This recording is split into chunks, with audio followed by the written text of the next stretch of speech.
الحمد لله نحمده ونستعينه ونستغفره ونعوذ بالله من شرور أنفسنا ومن سيئات أعمالنا من يهده الله فلا مضل له ومن يضلل فلا هادي له وأشهد أن لا إله إلا الله وحده لا شريك له وأشهد أن سيدنا ومولانا محمدا عبده ورسوله صلى الله تعالى عليه وعلى آله وأصحابه وسلم أما بعد فأعوذ بالله من الشيطان الرجيم بسم الله الرحمن الرحيم إنا أعطيناك الكوثر فصل لربك وانحر إن شانئك هو الأبتر. محترم حاضرین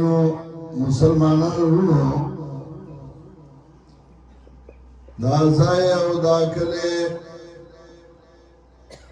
دا ماته سناشنا او نوی نه دی په دې کې زمونږه ډېر پخواني زاړه ملګري د شیخ القرآن هغه پاتې شوي څه وفات شوي دي الله دې د هغوی قبرونه منور کړي او څه ژوندي دي الله دې د دوی عمر کې خیر او برکتونه واچوي په دې کې زمونږه محترم ورور حضرت مولانا شمس الحادی صاحب د دین خدمت کوي دا مرکز جوړ کړی دی په دې کې د قرآن او سنت تعلیم ورکوي تربیت د بچو کوي زموږ دعا ده چې الله دې دا مدرسه او دا کار په مخ کې باندې بوزي او الله دې په دې کې ډېر خیرونه او برکتونه واچوي دا هر چا څه نیازبینان وي نو زمونږ هم څه نیازبینان شته او پای کې هم مولانا شمس الحادی دی دا زمونږ نیازبین دی نو مخکې ورځو کې ما ته وی زمونږ پروګرام دی فلانی تاریخ باندې ما زه ډایري ګورم ما چې ډایري وکتا نو دا میاشت ټوله یو بل پسې بند وه پروګرامونو نن هم دوه پروګرامو ما درته وی چې دا خو ډېره مجبوري ده خو دا د میاشت کې څه چل کوم نو یو پروګرام مې سهار وختي که او بیا ما طالب درشم او بیا با واپس زما یا روسیم کې بیا ما زیګر پروګرامو هغې له به ځان ورسومه انشاءالله د دې لپاره راغلم چې یو خو دله تسلي ورکو د ده کار وګورو چې دی کار کوي په دې علاقه کې په دې کلي کې ستاسو خدمت کوي او ستاسو بچو ته د الله کتاب او د رسول الله صلی الله علیه وسلم سنت ښیي دویم د ده هم لږه ډاډګیرنه وشي چې زما هم ملګري شته چې هغوی ماله راځي مالا پملا ڈب را گئی او ما ته وایي چې تکړه شه او د الله د دین خدمت وکړه په دې دنیا کې دوه قسمه انقلابونه راځي. یو انقلاب د تختی د بادشاہي د دنیای، او دویم انقلاب هغه د عقیدې او د عملي. د دنیا دا انقلاب مسلمان راولي، کافر راولي، مولا راولي، امی راولي، نارینه راولي او زنانه راولي. کله کله یو کور کې زنانه غني دا غي ژوند یو ځای نه تیریږي. یو زنانه پکې خپل خاوند ته وایي یاره دا کور تنګ دی او موږ غنیو، راځئ چې دا کورونه جدا جدا کو، خپلوي به په خپل ځای باندې. یو کور له لاړ شي، بل کور له لاړ شي، هغه زوړ کور په نوي باندې بدل شي او وړوکی کور په غټ باندې بدل شي او انقلاب راشي. کله انقلاب عوام راپاسي، بادشاہ د تخت نه وغورځوي او بل کس راولي او هغه بادشاہ کی. لکه فرانس کې انقلاب راغلی و، یو مالدار سړي د یو عاجز سړي زوی په ګاډي باندې و. هغه عاجز سړي چې وکتل زوی لاټي والي، هغه خپل څادر راواغست او په هغه وینو کې ولاړ او د ډېر تاو نه د ډېر غوسې نه خپل څادر په بره وویشت. انقلاب دا انقلاب چغه سوه چې ټول فرانس کې انقلاب راغی او تخت وغورځېد، بادشاهي بدله شوه او انقلاب راغی. دا انقلاب مسلمان راولي، دا انقلاب کافر راولي، او دا دوره مشکل او ګران انقلاب نه دی. یو دویم انقلاب دی د عقیدې او د عمل. دا دویم انقلاب د عقیدې او د عمل دا د انبیاء علیهم السلام کارو. د خلکو به یو عقیده وه، یو عمل به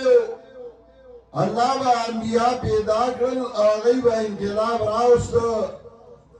عقیده به د خلکو بدله کړه، عمل به ورله بدل کړو.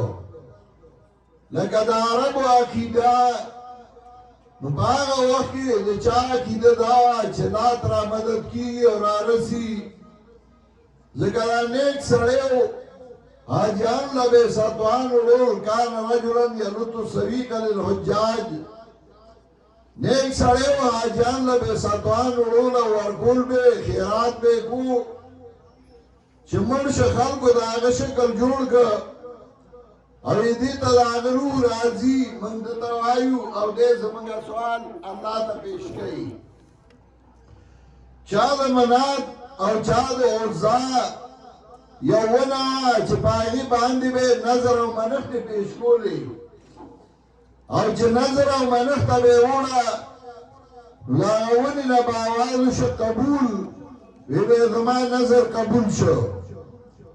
پای کې به پیری ناسته وه، پیریان به وو او د خلکو عقیده به یې خرابوله. او بیا حضرت خالد بن ولید رضی الله تعالی عنه هغه ونه د بیخه کټ کړې وه. د هغوی عقیده داسې وه چې الله ترې هېر شوی او نور یې رامدد کول، د الله صفتونه یې مخلوق له ورکړي وو. د هغوی عمل او معاشره داسې وه چې د یو بل دشمنانو، د اولاد دشمنانو، د ځان دشمنانو، او د هغوی به لوی کمال او لوی فخر دا و چې هلک به زلمی شه، بالغ شه، نو د هغه پلار به ډوډۍ هله کوله چې د هغه زوی به غشه وویشته، په اس به یې سورلي وکړه، زیه مې د جنګ شه، اوس مقابله کولی شي، نو هغه به بیا د خوشحالۍ ډوډۍ کوله. د هغوی معاشرتي زندګي داسې تباه وه چې باقاعده په یو نیم کور به جنډه ولاړه وه چې د چا خپل شهوت پوره کولو ته حاجت راځي، نو دی کور ته راځئ او خپل حاجت پوره کوئ حیا ختمه شوې وه دا انقلاب دا عقیدې دا عمل د معاشرې دا د انبیاء علیهم السلام کارو الله آخري پیغمبر راولېږه او هغه انقلاب یې راوسته انقلاب یې څنګه راوست دا نه وه چې هغه کسان پیدا کړه او هغوی ته تورې ورکړې دا نه وه چې هغه دولت پیدا کړه او په هغې خلک واخیستل بلکې هغه د بنیاد نه کار شروع کړ او د زید بن ارقم رضی الله تعالی عنہ په کور کې چې کوم آیاتونه به راتلل قرآن به راته نو هغه به صحابو ته ښوده هغوی به نورو ته ښوده هغوی به نورو ته ښوده دې څه پیړۍ بدلې نه کړې خو په 23 کاله کې دا انقلاب داسې حد ته ورسېده چې هغه سپر قوتونه د قیصر او د کسرا هغه مات کړه هغه په خپل کې وګرځول او په 23 کاله کې انقلاب راغی او دا نتیجه دا راوخته هغه انقلاب څنګه و انقلاب دا چې الله پیغمبر پاک ته یو خبره وکړه اول خبره ورته دا وکړه اقرأ باسم ربک الذی خلق اقرأ باسم ربک الذی خلق ولولا بنون در افستا آغا ذات چه پیدا کرده ده مخلوقات اول حکم ورد دا کرده ہو اول حکم ده دینو چاکی مسلات اول حکم ده دینو چاہت و زکاة اول حکم ده دینو چه مزکا اول حکم ده دینو چه زکاة ورکا اول حکم ده سو اقرأ باسم ربک الذی خلق ولولا بنون در افستا آغا ذات چه پیدا کرده مخلوقات اول حکم دا قرآن کو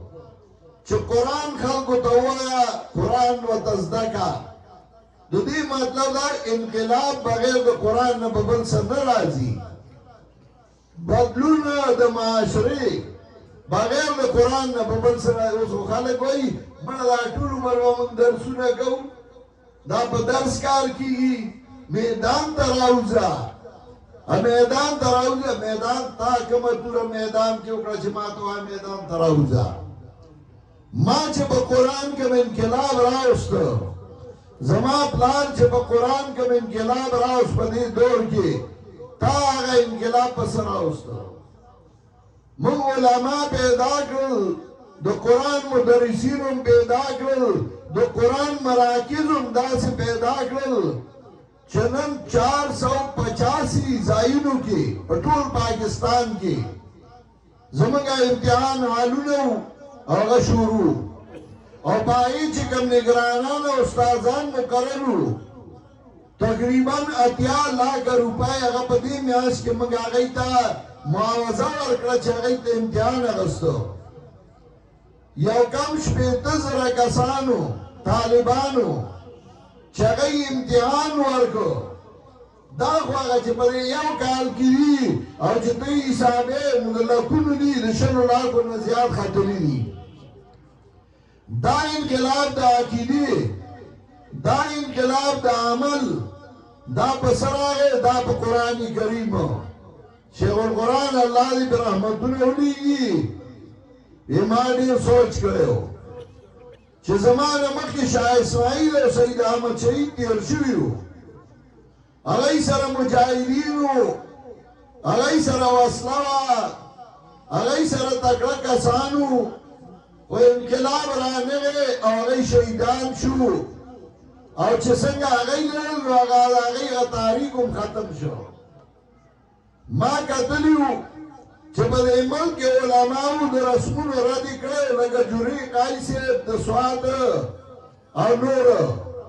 وغی انقلاب رانوسته شو ذکر بنیاد ناکار نو شوی اول انقلاب دا عقیدی ورپسی انقلاب دا عمل او ورپسی انقلاب یاد معاشری نو اول دا عقیدی انقلاب چې هغه غلطه عقیده د خلکو لرې کوي او صحیح عقیدې ته یې راولوي د دې خلاف بادشاهان ودرېدل د دې خلاف حاکمان ودرېدل د دې خلاف ناکاره مریان او پیران ودرېدل الله ابن مبارک ویلي وو هل افسد الدین الا الملوک هل افسد الدین الا الملوک واخبار سوء ورهبانها دین نه روان کړي مگر بادشاهانو او ناکاره پیرانو ناکاره مریانو د دې مقابله کې ودرېدل خو د الله احسان او د الله کرم و څوک چې مخې له رالل د انقلاب نه هغه لاړل ختم شو خاکس شنا بخورد کنوف د خوانمان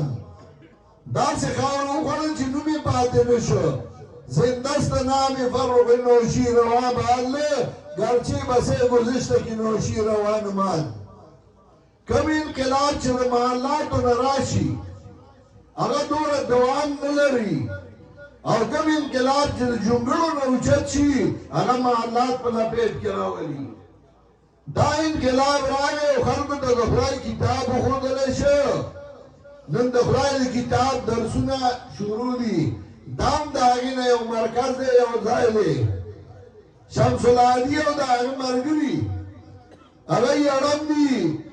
هغه یې قرآن رااخیستی تا ته وایي ما سره پکې امداد وکړه او بل ته وایي ما سره پکې امداد وکړه دا آسان کار نه دی دا بل ته وینا هم ډېر مشکل کار دی بل ته ویل هم ډېر مشکل کار دی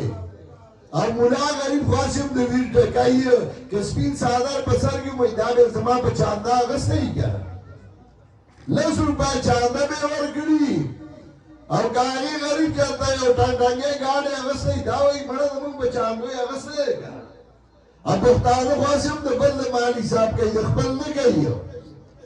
او مولا غریب خو بیا ډېر بدنامي نو هغه اړم دی او خدمت کوي د خدای د کتاب او د حدیث رسول الله صلی الله علیه وسلم دا عقیدې انقلاب راغی د هغه نه مخکې علماو په دې ځای کې خدمت کړی اوس هم روان دي او خدمت کوي د عمل انقلاب راغی یاد ساتئ څومره نوجوان نسل چې را روان دی دا به انشاءالله دیندار راځي خلکو موږ لاړې غورځوي یره اوس فسادات ډېر دي اوس دا دي ځوان نه آینده انقلاب بل شان دی ته نوي ځوانان وګوره نو ته حساب وکړه نو 10 کسه به د ګیرو واله ویني او یو به پکې ګیرخېده ویني 10 کسه به داسې ویني چې هغه به قرآن ورځي قرآن سره به یې مینه وي یو تن به پکې داسې ویني چې د هغه به مینه نه وي انقلاب روان دی پخوا به غریبانانو په بچو علم کو چې ډېره جذبه و د نور سبا نه وي بې ځایه بوډا به شي چېرته جومات ته اوس مالدار خلک اړم دي او خپل بچي عالمان جوړوي چې زما زیه عالم شي زه کله کله زما هم څه عجیبه غوندې طبیعت دی سوچونه کومه نو زه کله کله وایم یاره پنځپیر کې یو داسې مدرسه جوړوم چې هغه یو ښکلې یونیورسټي او هغې له باقاعده په هغې کې سړي داسې طریقه جوړه کړي چې طالب به خپله ډوډۍ خوري د هغه به فیسي هغه ته به هلته کې یو دوپي یا به ورله جامې وینځي او استري کوي به بل به د بل خدمت کوي بل به د بل خدمت ولې کالجونو والا به ښه ژوند تېروي او ملا او طالب به د ذلت ژوند تېروي خو سوچ ورته کوم چې څنګه یې وکړم د کوم ځای نه یې شروع کړم یو وخت را روان دی لوی لوی خلک وایي چې موږ به بچو علم وکړو ما خپل زیه چې کله په هغه سبق وي نو زه تر کراچۍ تر اسلام آباده ګرځېدلی وم چې زه داسې مدرسه پیدا کړم که هغه 100,000 د میاشتې علي زه به ورکوم خو چې زما زیه علم هم وکړي او تربیت یې هم وشي او په ښه طریقه یې هم وکړي خو ما مدرسه پیدا کړې نه وه نو بیا مو له خپل مدرسه کې استاد وساته ما داسې په سفر نه کوم الله ته نو منظوره خو هم خلک غواړي مالدار غواړي چې په بچو باندې علم وکړي خلک غواړي چې په بچو او یو انقلاب بل راغی پخوا به چې ملا سړي د صرف او د نحوي کتاب وي او یو آیت د قرآن به پکې راغی نو شاګرد ته وی دا فعل دی او دا فاعل دی او دا مرفوع ځکه دی چې دا فاعل دی او دا منصوب ځکه دی چې دا مفعول دی ترکیب یې ورته وکړه اجرا به یې ورته وکړه خو د آیت ترجمه به یې نه کوله پرېږده مړه آیت ترجمه دا موږ درته پکې اجرا کوو نو د آیت ترجمه به یې نه کوله او مولا به تقریر نشو کولی قرآن آیت به یې پکې نه شوی دی پنبیر دوره انقلاب راوسته چې نن د پاکستان جرنیل هم د قرآن آیتونه وایي او پته نه ورته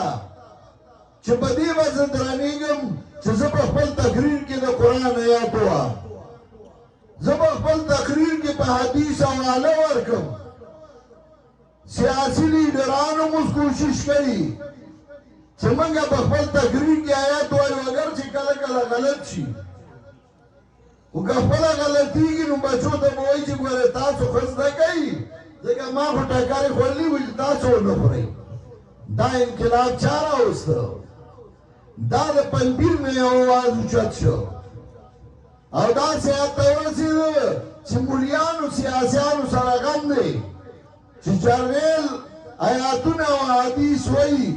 ما خو به په دې ګټه کولم چې ده دا شروع کړه زه به یې پسې کوم نو هغوی سره غم شو نو زر وایي حدیث ضعیف دی او حدیث داسې دی او حدیث موضوعي دی ته د ضعیفه د موضوعي نه څه خبرې مړه تا ته ضعیفه د موضوعي څه پته ده تا خو نه تدریس کړی نه دې کتاب لیکلی نه دې چاته په مدرسه کې وخت سم تېر کړی ته د هغې نه څه خبرې خو غم دی ورسره او دی به هم انشاءالله درسونه به در باندې شروع کوو وله به پرېږدو تاسو خو نه کول که نه خو موږ د چار چاپېره نه درته داسې شواګانې کېښودې چې اوس به انشاءالله تاسو هم درسونه شروع کوئ که پوهېږئ یا که نه خو یکفرون به کوئ دا انقلاب دا دې مدرسو راوسته دا انقلاب د پنبیر نه راوچت شو او انشاءالله دا انقلاب به مخکې ځي یو وخت به راشي چې قرآن سره به انقلاب راشي او دا ملک به سم شي او په موږ باندې به صحیح حاکمان الله راولي او دا ملک به ترقي وکړي زما دعا ده چې الله دې مدرسو له نور هم ترقي ورکړي زه خو مې غواړي چې بیان مې اوږد کړی وی او د موږ ټیم هم دی پکې امامان هم شته په دې لږ بیان اتفاق کوم صرف حاضران راغلی وم الله دې ما او تاسو له د عمل کولو توفیق راکړي واخر دعوانا ان الحمد لله رب العالمين